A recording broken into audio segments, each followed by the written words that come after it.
Richard Eliezer Pudihang Lumiu, nama yang tak pernah sepi jadi perbincangan. Polisi dengan pangkat terendah yang harus terseret kasus pembunuhan berencana Yosua. Dengan kesatria, ia membongkar karangan skenario atasannya, seorang jenderal bintang 2, Verdi Sambo. Kesaksiannya tidak menuai dukungan saksi kunci eksekusi Yosua. Richard tegap berdiri sendiri.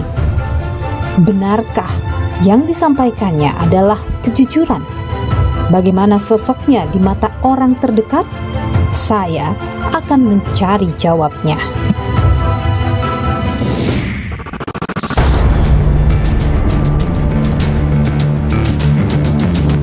Richard kemudian menuliskan keterangannya, mengakui bahwa dirinya menembak saudara Joshua atas perintah dari saudara FS. Saya merasa tertekan, Yang Mulia. Merasa tertekan. Dan beruntungnya pada saat saya di bawah itu sudah tidak ada komunikasi sama sekali saya dengan FS lagi, Yang Mulia. Jadi saya sudah merasa lebih bisa untuk menceritakan, Yang Mulia, semua.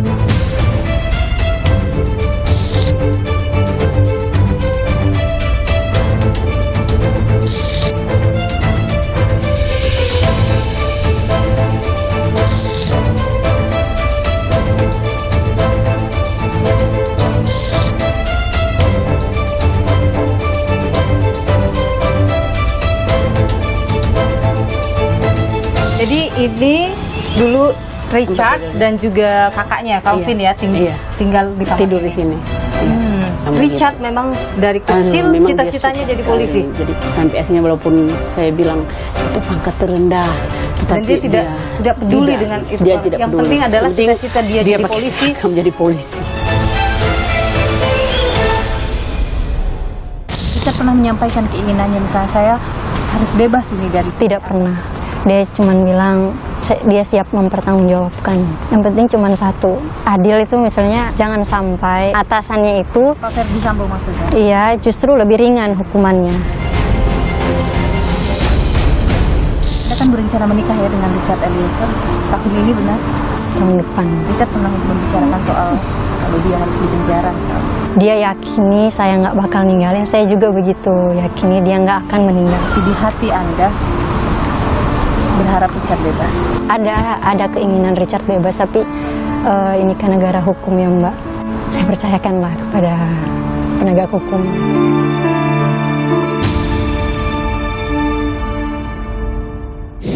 Halo, saya sekarang sudah ada di Bandara Internasional Soekarno-Hatta, mau menuju ke Manado. Saya bersama dengan orang tua dari Richard Eliezer, ada Ibu Ina. Apa kabar Ibu Ina? Puji Tuhan, selalu sehat. Bapak apa kabar? Baik. Dan sebelah sana ada kakak ya. Halo. Saya Miluh mau ikut ke rumah Ibu ya. Boleh ya? Ibu sama Bapak ya? Boleh sekali. Ikuti perjalanan saya di Niluh kali ini ke Manado. Kita ketemu di Manado ya. Oke.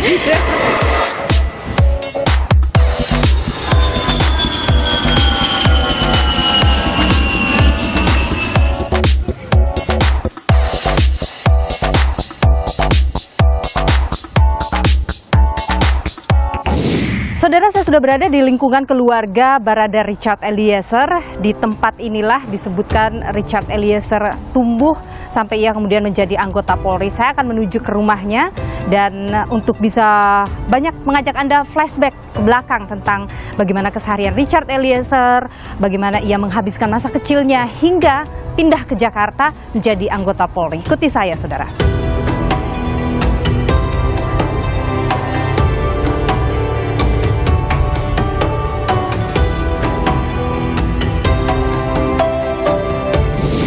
Mari. Masuk dalam. Jadi ini lagi rame di rumah sepertinya. Iya, soalnya karena baru datang, terus kakak adik Kumpul datang. semua. Iya, ini kakak saya tertua. Oh Pak, Ya, ini istrinya. Bu. Karena adik saya ini suaminya. Oke. Ini baik, ponakan. baik. Jadi kita mungkin agak di luar aja ya. Ini banyak sekali ada foto-foto Icat di sini. Oh iya. Ini boleh cerita nggak Bu? Ini foto Kapan ini? pas dia selesai pelantikan 2019. Ini Icat pernah di Iya, Tinombala BKO, ya? BKO di Poso, Tinombala. Berapa lama waktu itu? 7 bulan. 7 bulan. Iya. Deg-degan setiap hari dong. Aduh, kalau dia sudah bilang mau ke hutan, saya bergumul berdoa, Tuhan tolong. Iya, apalagi dia kan kayak Dia tim apa tuh? Dia yang tim kejar. Tim kejar. Iya. Yang masuk ke hutan waktu itu Iya, ya? masuk hutan. Ini foto-foto kapan ini Bu? Boleh cerita Bapak sama Ibu mungkin ini? Kalau yang di atas foto di Poso. Yang ini ya? Iya, di Poso. Oh itu di Poso waktu Iya. operasi Tinombala itu? Iya, Tinombala. Ini kan masih di Watu Kosek, selesai Ini pendidikan. waktu baru selesai Iya, baru selesai pendidikan. Kalau 1, 2, 3 ini di Jakarta. Ini foto siapa Ini foto ini? Icat. Yang mana? Ini Kelvin, ini Icat masih kecil. Kalau ini Kelvin. Kita suka nyimpan ngoleksi foto-foto mereka masih kecil, Mbak. Kalau di dalam rumah ini berarti Icat punya kamar sendiri atau bagaimana? Berdua kakaknya. Berdua? Iya. Boleh tidak saya lihat kamarnya Boleh. Richard? Kita lihat kamarnya dulu ke dalam. Jadi ini rumah ini ada 2 kamar. Ini kamar saya sama bapaknya, ini kamar Ini mereka kamar berdua. Richard dan juga Kelvin. Sebelum Kelvin menikah. sebelum Kelvin menikah.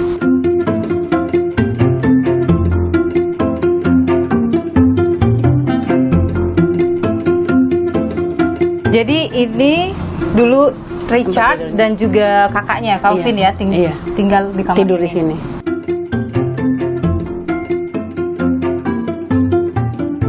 Hasilnya apa ini? dia ikut apa?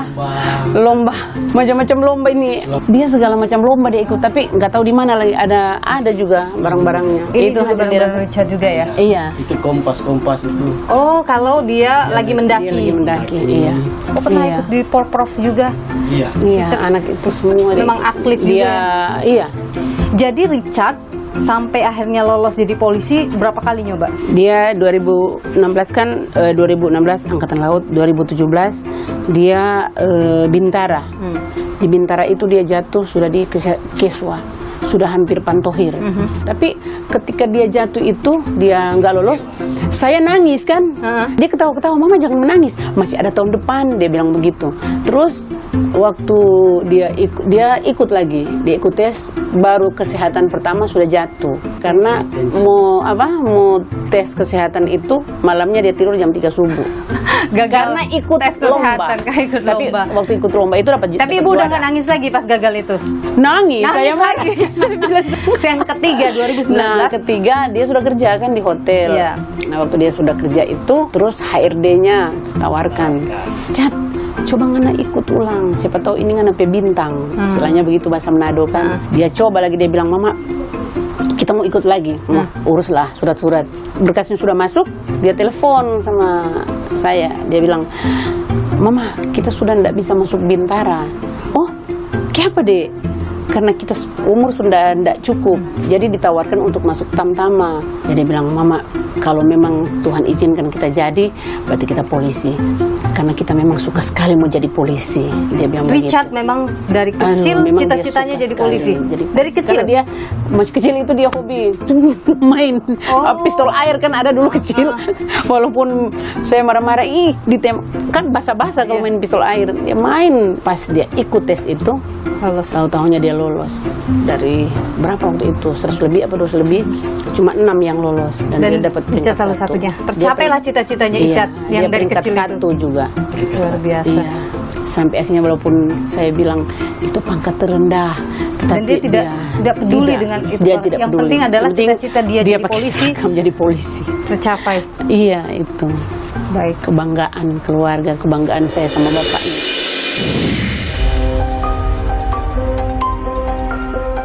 Apa yang terjadi pada korban? Jatuh yang mulia. Apa yang diteriakkan oleh korban? Cuma ada suara mengerang aja. Begitu yang mulia. Mama saya sudah merasa siksa. Kalau bisa jujurlah sejujur-jujurnya apa Bapak lakukan, mengorbankan anak kami.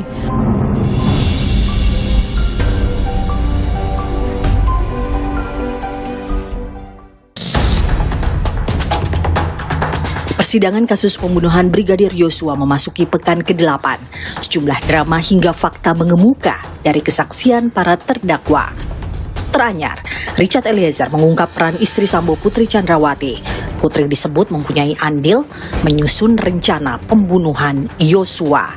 Penampilan Putri, dia setuju nggak skenario itu? Dia setuju. Bu Putri setuju? Setuju. Dari mana kamu tahu? Karena dia cuma sempat membahas itu bertiga yang mulia. Sempat membahas CCTV tadi saya bilang. Supaya apa CCTV itu? Saya tidak dengar lagi kalau yang buat apa CCTV-nya saya tidak dengar. Tak hanya membongkar peran Putri, Eliezer juga beberkan detik-detik eksekusi Yosua. Saya kokang senjata saya taruh lagi di pinggang, baru saya langsung ke samping meja yang mulia. Bang Yos masuk duluan, baru Om Kuat sama Bang Riki di belakang. Itu masuk, itu Pak Efes langsung lihat ke belakang yang mulia. Baru sini kamu, baru langsung pegang ini lehernya, Oh sini, berutut kau, dorong ke depan, berutut kau situ, berutut. Disuruh berutut, wih kau berutut. Baru dia lihat ke saya, wih kau tembak cepat kau tembak. Saya langsung keluarkan senjata, saya langsung tembak yang mulia. Eliezer tak kuasa menahan tangis tatkala hakim meminta memeragakan penembakan Yosua. Saudara tembak, apa yang terjadi pada korban? Jatuh yang mulia. Apa yang diteriakkan oleh korban? Cuma ada suara mengerang aja. Begitu yang mulia. Almarhum jatuh, Efes ini langsung maju yang mulia. Saya lihat dia langsung pegang senjata. Dia pegang senjata dulu, dia ke arah almarhum, dia ada sempat tembak yang mulia ke arah almarhum. Namun, kesaksian Eliezer tak didukung terdakwa lain. Saya dengar sekali itu, Bapak bilang, hajar Cat, ditembak sama Richard. Waktu itu saya melihatnya saudara Richard itu nembak maju yang mulia, ya sampai ke arah serong gitu yang mulia. Terus saya kan sempat ke belakang, terus saya balik ke arah ruang tengah yang mulia. Pas saya lihat posisi Bapak sudah menembak arah dinding. Siapa berkata jujur? Entah. Namun, sikap Eliezer yang makin belak-belakan di persidangan memunculkan rasa ingin tahu publik. Mengapa kini Eliezer lebih berani? Ya, di awal-awal kan yang bersangkutan itu terbata-bata, nggak bisa ngomong. Tapi dari beberapa tampilan terakhir ini kok seperti mengalir tektoknya dengan hakim dan juga dengan JPU itu lancar sekali. Juga berani mengcounter langsung pertanyaan dari JPU. Richard Eliezer menjadi satu-satunya terdakwa kasus pembunuhan Yosua yang menyandang status justice kolaborator atau pengungkap kebenaran. Kesaksiannya dianggap penting untuk membongkar apa yang sesungguhnya terjadi.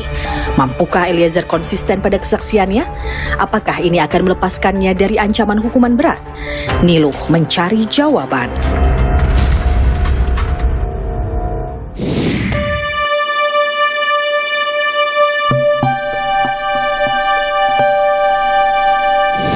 Saudara, saya berada di satu tempat namanya God Bless Park. Ini adalah tempat bersejarah bagi Barada Richard Eliezer dan juga kekasihnya Ling Ling Angeline, atau nama lengkapnya adalah Duse Maria Angeline Kristanto. Halo Ling Ling.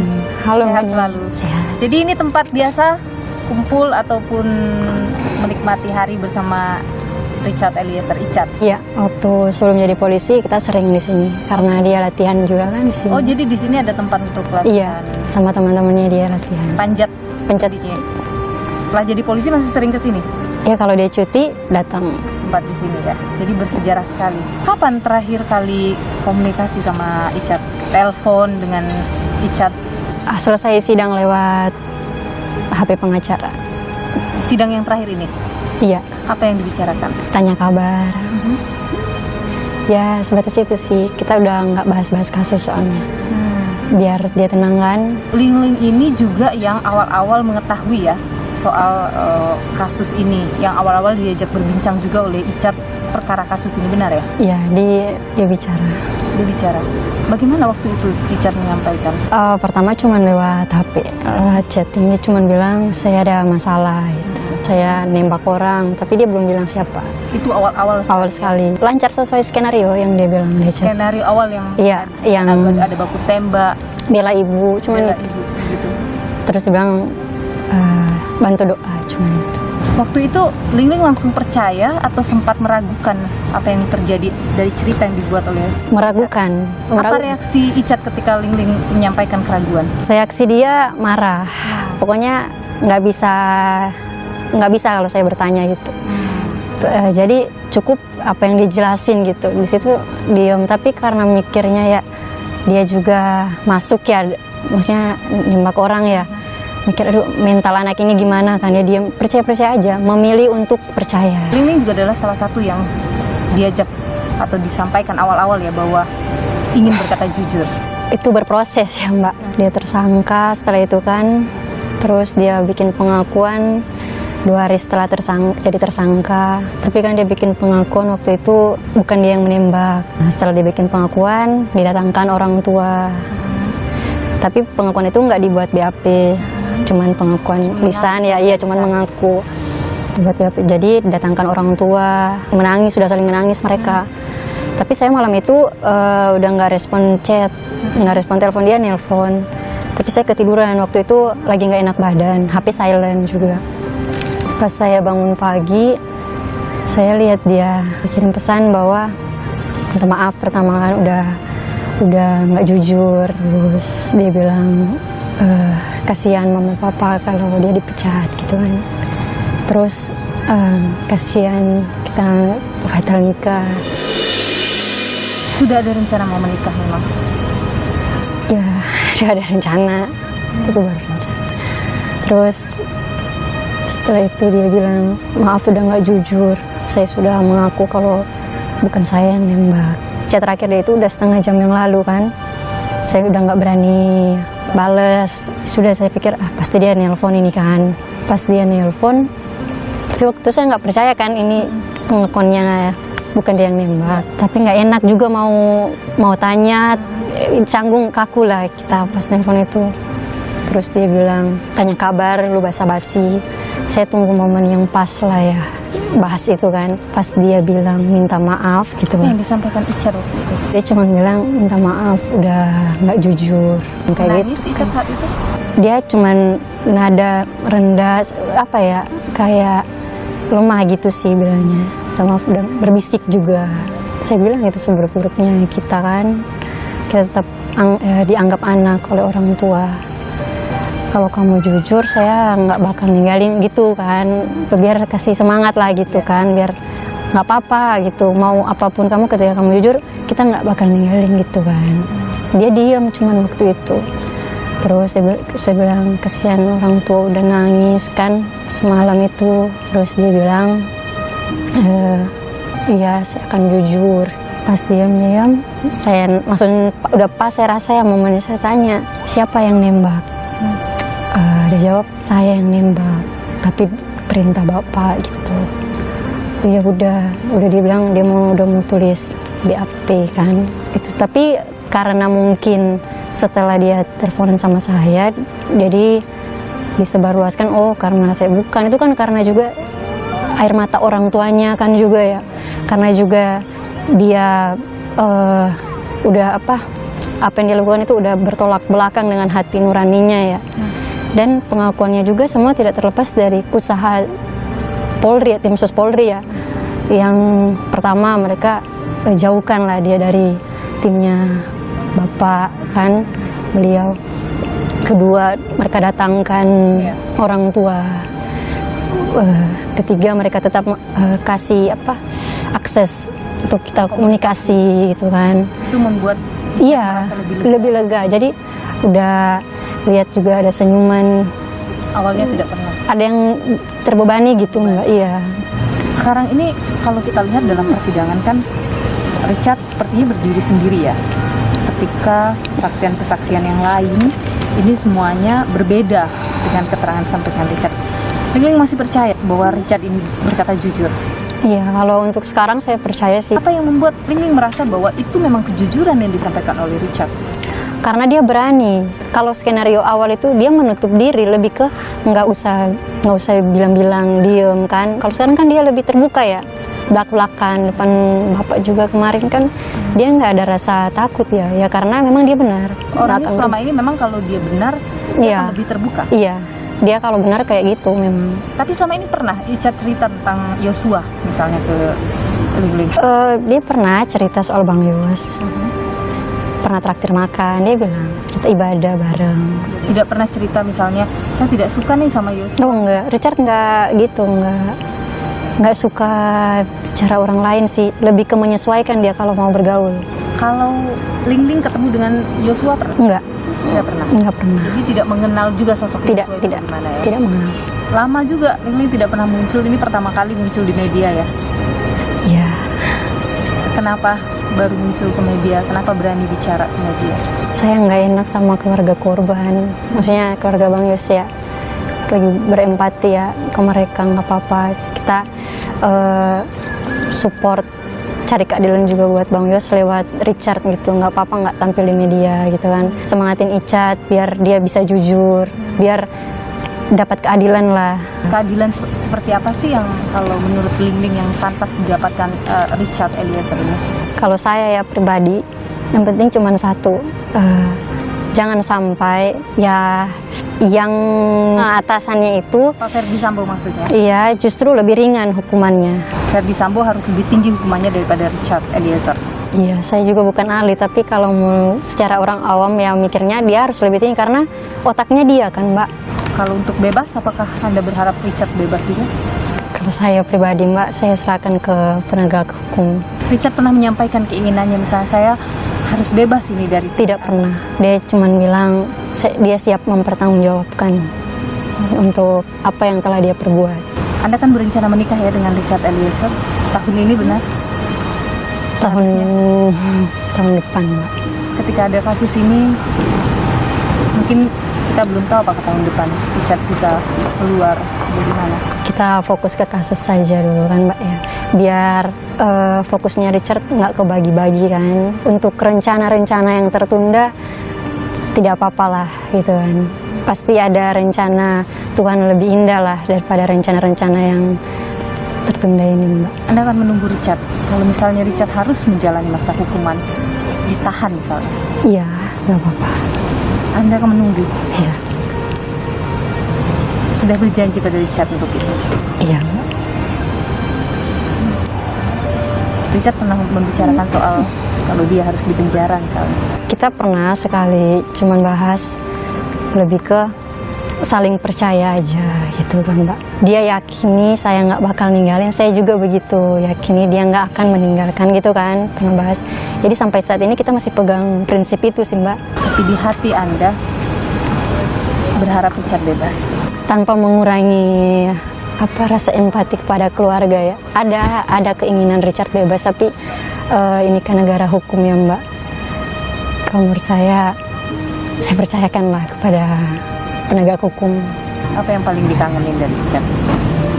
Jahilnya. Kalau sekarang misalnya ada Richard di depan Anda, apa yang ingin Anda bilang? Tetap semangat. Ini yang saya kenal gitu.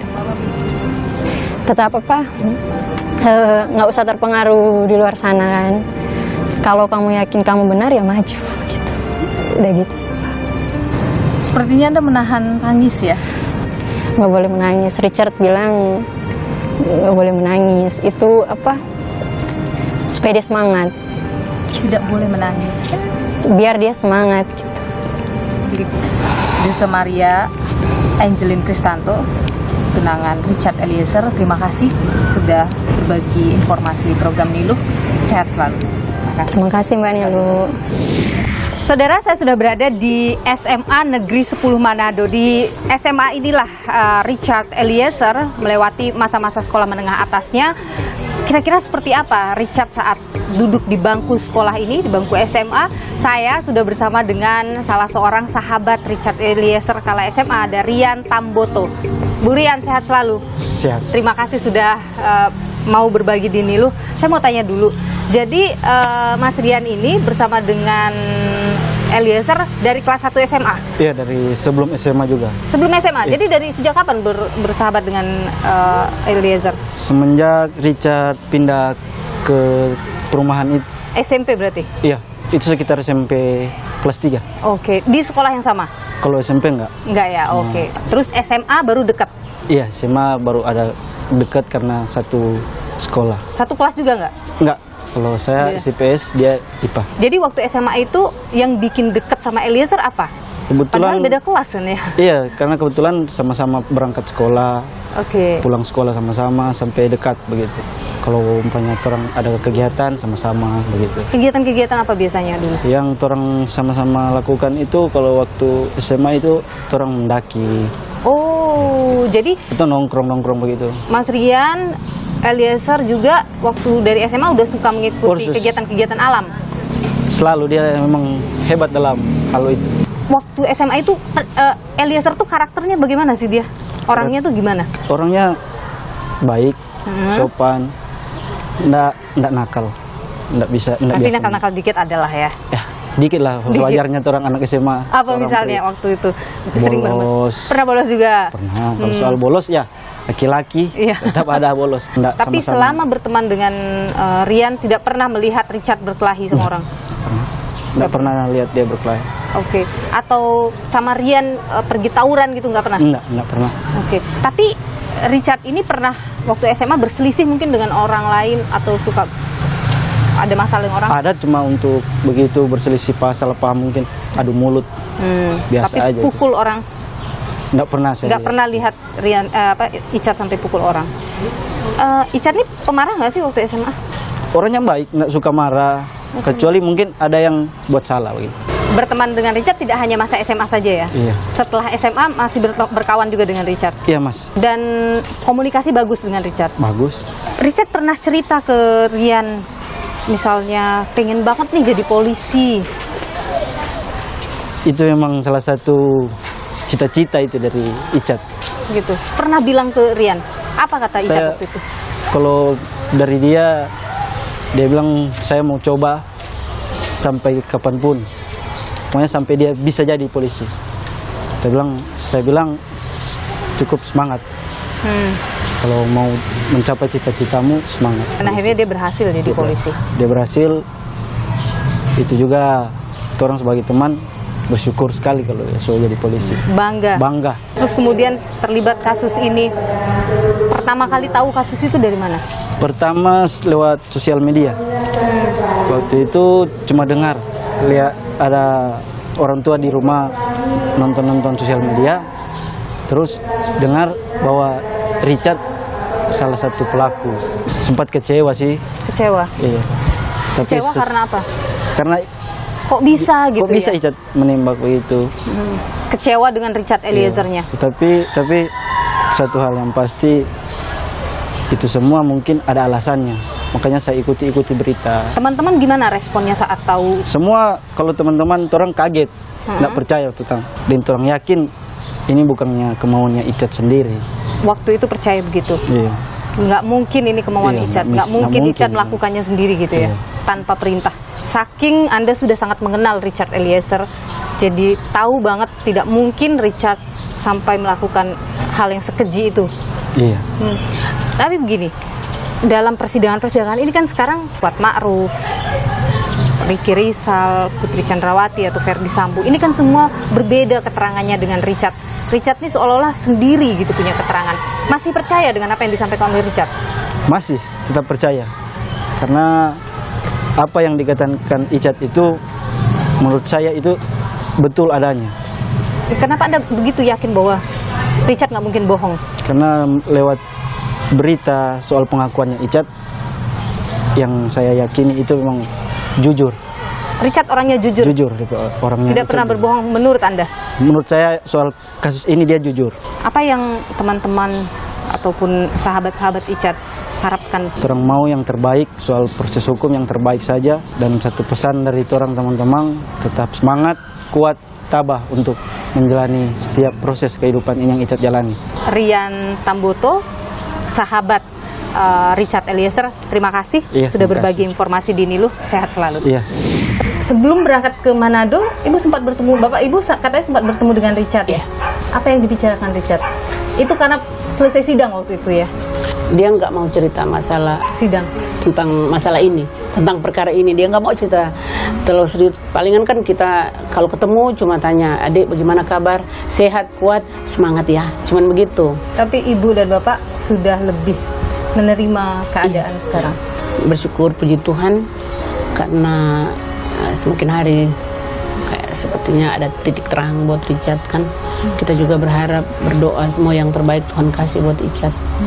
Bu, kalau kita lihat di persidangan pada hari Rabu kemarin, ya itu kan atasan dari Richard, Ferdy Sambo, menjadi saksi untuk Richard Eliezer. Dan ada banyak keterangan-keterangan atau kesaksian Richard itu dibantah oleh Ferdy Sambo soal saat eksekusi, peran Putri Chandrawati. Bagaimana cara saudara memerintahkan Richard? Hajar, Cat. Kamu hajar, Cat. Kemudian ditembaklah Joshua sambil maju sampai roboh, yang mulia. Saudara ditanyakan, apakah saudara melakukan penembakan terhadap Joshua? Jawaban saudara apa? Tidak. Tidak. Ini sepertinya Richard keterangannya berdiri sendiri. Bagaimana? Mungkin Bapak ingin mengomentari itu. Kalau kita lihat sekarang, memang Richard istilahnya 1 lawan 4. Iya. Jadi ada juga kata Pak Roni, ini ibaratnya semut lawan gajah. Menggoyahkan keluarga nggak? Menggoyahkan hati Bapak Ibu nggak? Enggak.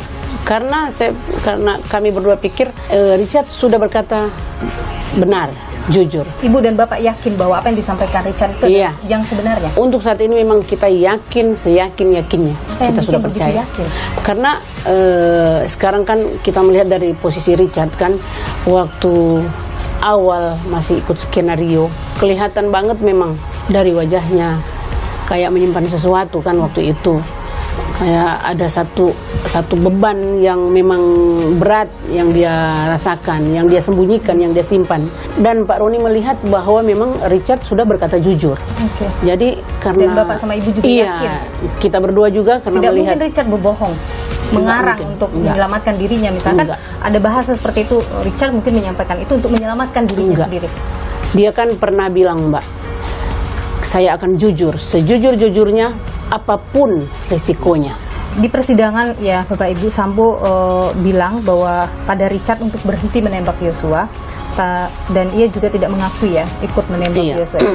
Untuk kali ini memang kami berdua sebagai orang tua tetap percaya. Jadi walaupun misalkan beliau mengatakan bahwa dia tidak menembak ataupun tidak menyuruh, tapi kalau kemarin kita lihat ada kata perintah yang keluar dari hajar, bukan tembak. Iya, bukan tembak. Jadi kita juga orang awam kan, kita juga sudah berpikir bahwa nggak mungkin kalau disuruh hajar pakai senjata.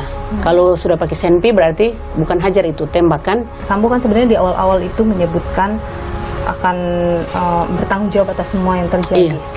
Itu juga sempat ditanyakan oleh Roni Talapesi dalam persidangan.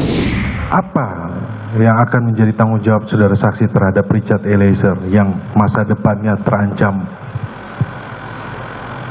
hilang dan masih muda, saudara saksi? Ya, saya tidak bisa menjawab karena posisi saya juga harus mempertanggungjawabkan peristiwa ini. Ketika ditanyakan ulang oleh pengacara, tidak dijawab. Ada potensi mungkin masa depan Richard kita tidak tahu kan seperti apa di penghujung persidangan ini. Sebenarnya kami masih sebagai orang tua masih bagaimana Pak? Masih mengharapkan pengertian dari Pak Sambo, karena kan anak kami jadi begini juga karena Sambo kan yang menyuruh dia melakukan itu. Jadi Pak Sambo bertanggung jawab. Iya. Ferdy Sambo itu sempat menyampaikan kepada media soal Polri itu tidak adil. Harusnya Richard Eliezer dipecat juga karena dia yang menembak Joshua. Belum di kode etik itu kan bukan urusannya Pak Sambo, bukan urusannya kita juga sebagai orang tua. Itu kan terserah hakim atau dari kepolisian yang mengatur dari institusi. Jadi kita serahkan semuanya kepada institusi polisi itu. Dia tidak pernah juga misalnya menyampaikan ke Bapak Ibu soal kekhawatirannya kalau sampai misalnya dia divonis dengan penjara atau mungkin dia harus dipecat dari Polri. Dia pernah sih bilang begitu.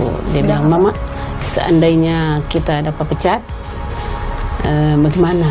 Kita bikin malu keluarga. Terus bapaknya, Jangan bilang begitu, kamu sampai kapanpun tetap kebanggaan keluarga. Jangan berpikir negatif, tetap berpikir positif. Kalau memang Tuhan tidak berkenan kamu dipecat, kamu pasti akan tetap berkarir di polisi. Saya merasa dirinya mempermalukan Bapak Ibu. Iya, dia pernah berkata begitu, tapi kita berdua nggak pernah merasa dia mempermalukan kita. Bapak Ibu, ada yang kemudian Bapak Ibu ingin sampaikan? Kami ingin mengucapkan terima kasih.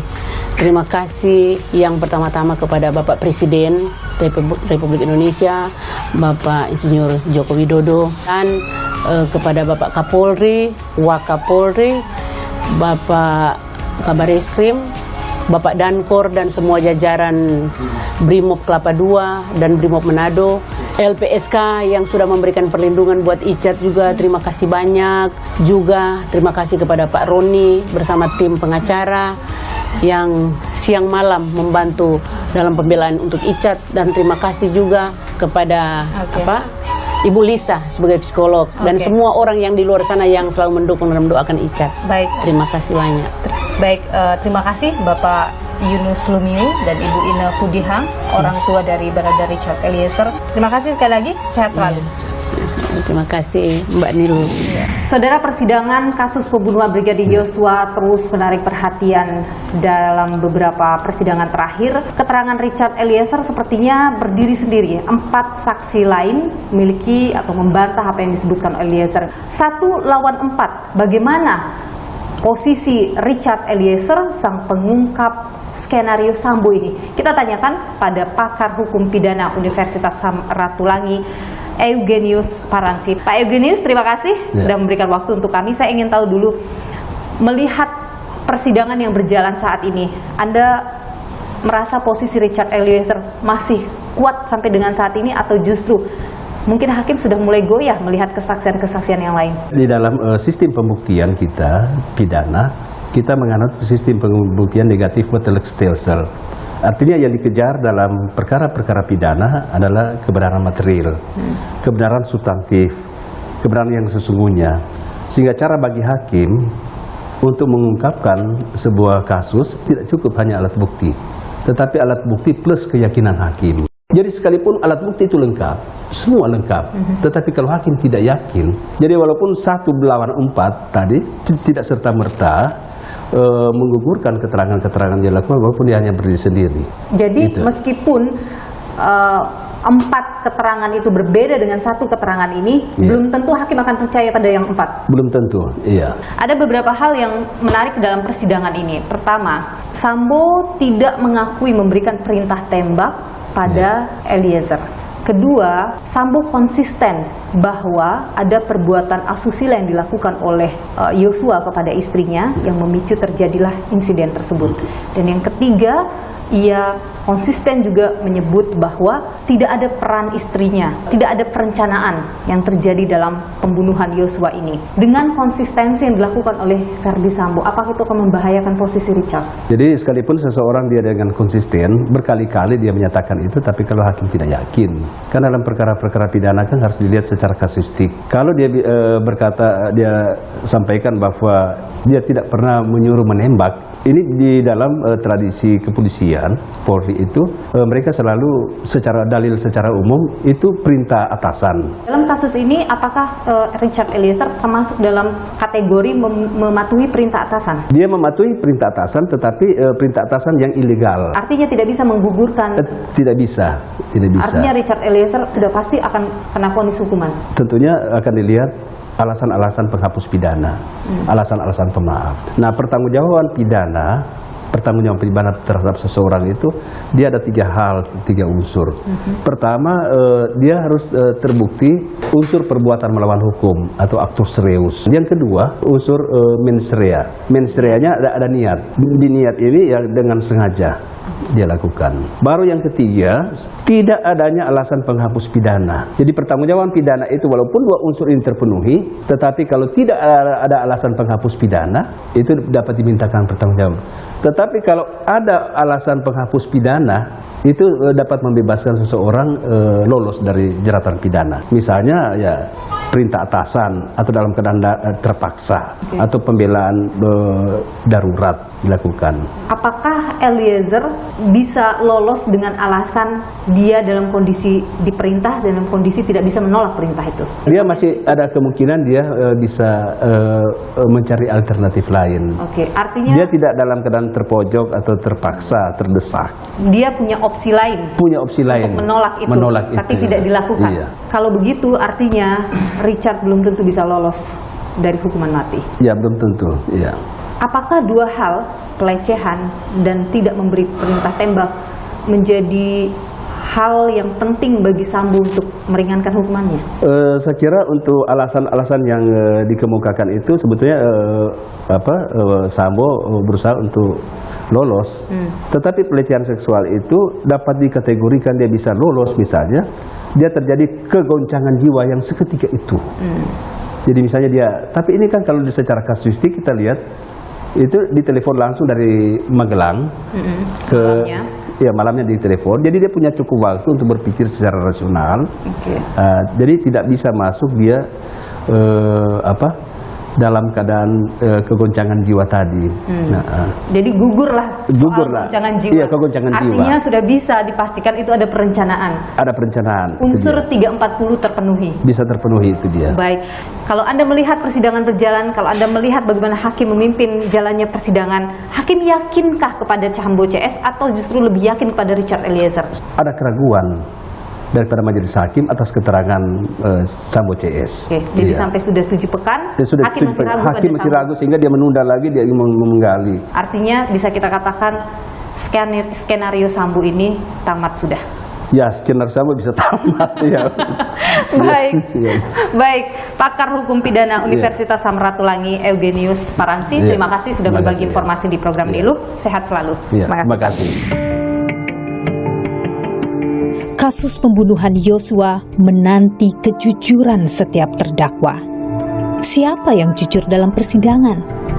Tentu hanya para terdakwa yang tahu. Memang, menempuh jalan kejujuran bukan hal yang mudah. Kadang harus menantang badai dan meliuk di jalan sepi. Namun, bukankah hanya kejujuran yang mampu tentramkan hati? Dan kebenaran akan selalu mampu menemukan jalannya. Saya, Niluh Puspa, sampai jumpa.